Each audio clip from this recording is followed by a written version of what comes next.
In this video, we are going to see the shortest of first preemptive algorithm. As I have explained you in the earlier example, the shortest of first algorithm is depends on the process that takes the shortest time for the burst. But since it is based on the preemptive principle. So the process which is taking the largest time for the burst that will be stopped by the CPU first. It will stop its execution and it will make the space available for the another process. So in this example you must have noticed that the process P1 is taking more time for the burst as compared to P2, P3 and P4. So the burst time of P2 and P4 is same, but the arrival time of all the processes are different. So according to this, let us draw the Gantt chart here. So now see the Gantt chart. In the Gantt chart, I have written the P1 has started first because the arrival time of P1 is 0. So in the Gantt chart, P1 will be written first. After that, P2 will start, right? But the problem of P1 and P2 is that the largest time is taken by P1. So it is not possible for P1 to complete its execution. CPU will stop its execution. So you can consider that P1 is unlucky. It cannot complete its execution in just one attempt. So P1 will stop at the 2 second. P1 will stop its execution at the 2 second because at the 2 second P2 has arrived and P2 required the burst time is 4. So at the 2 second P2 has started its execution, but P2 is also unlucky. P2 required burst time is 4. So P2 has completed only half of its execution. Okay, half of its execution and it need 2 more seconds to complete its execution. Same is the case happened with P1. P1 has completed its execution only for 2 seconds, but P1 require 5 more seconds to complete its execution. So here only 2 seconds has been completed and here only 2 seconds has been completed. So P1 require 5 more seconds and P2 require 2 more seconds to complete its execution. But that is not the case for P3 and P4. That is not the case for P3 and the P4. P3 has arrived at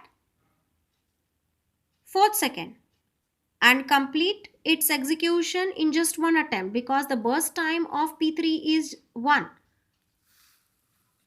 So 4 plus 1 will be done and at the 5th second P2 has restarted its execution because P2 require only 2 more seconds to complete its execution and already P2 has utilized 2 seconds, right? Because the burst time of P2, if you have noticed, that is a 4. So 2 seconds already utilized by P2 and remaining 2 seconds will be utilized by P2. So now 5 will be added in the 2, right? So 5 plus 2 that is equal to 7. Now go for a P4. The burst time for P4 is how much? Is 4. So P4 also can complete its execution in just one attempt. No problem. So 7 plus 4. At the 7th second, P4 will start its execution, will complete it one attempt. So 7 plus 4, 11. So at the 11th second, the P1 will restart itself because there are no other process in the queue and the P1 is the only process who have kept its execution pending, right? So how many seconds more it requires? Only 5 more seconds required by P1. because 2 seconds has already utilized by P1. So it needs only 5 more seconds, right? So 5 plus 2, 7. See here, 5 plus 2, 7. So 5 more seconds is required by P1. So 11 plus 5, that is 16. So at the 16th second, P1 has finished its execution. So according to that, the same formula I have utilized, which I have shown you in the earlier example, that is a waiting time equal to start time minus arrival time plus new start time minus old finish time. So just put the values of this Gantt chart into the formula. And this formula is applicable only for those processes who have interrupted in between and restarted themselves. For the process P3 and P4, this formula is not applicable because they have not interrupted. They are not interrupted. They have completed their execution in just one attempt. So we don't need to apply this formula for P3 and P4. But we need to apply for P1.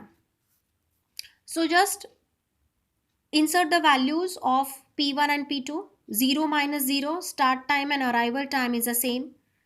But the new start time of P1. What is the new start time of P1? See here, new start time of P1 is 11. Old finish time was 2. So 11 minus 2, that is 9. Come for P2 now. Start time is 2. Arrival time is 2. Now new start time. The new start time of P2 is 5. And the old finish time was 4. So 5 minus 4. So now calculate the bracket first and add the resultant value. Yes. So we have got these many values for P1, P2, P3 and P4 respectively. Right. So this is how I have calculated the average waiting time. So average waiting time for all the 4 processes, that is 3 milliseconds. Same way we are going to calculate the turnaround time. The turnaround time, that is equal to finish time minus arrival time. So finish time, you're supposed to take the latest finish time, not the older finish time. Latest finish time. So the latest finish time of P1 is 16 and the latest finish time of P2 is 7. Okay. So we have to consider that only because at that particular second, both the processes has finished its execution. So same way I have calculated here P1, P2, P3 and P4. So the resultant value of all these 4 processes I have added, divided by number of processes, and the 7 millisecond is the average turnaround time of all the processes. So I hope this example must have given you the clear idea how the preemptive shortage of first algorithm is worked out.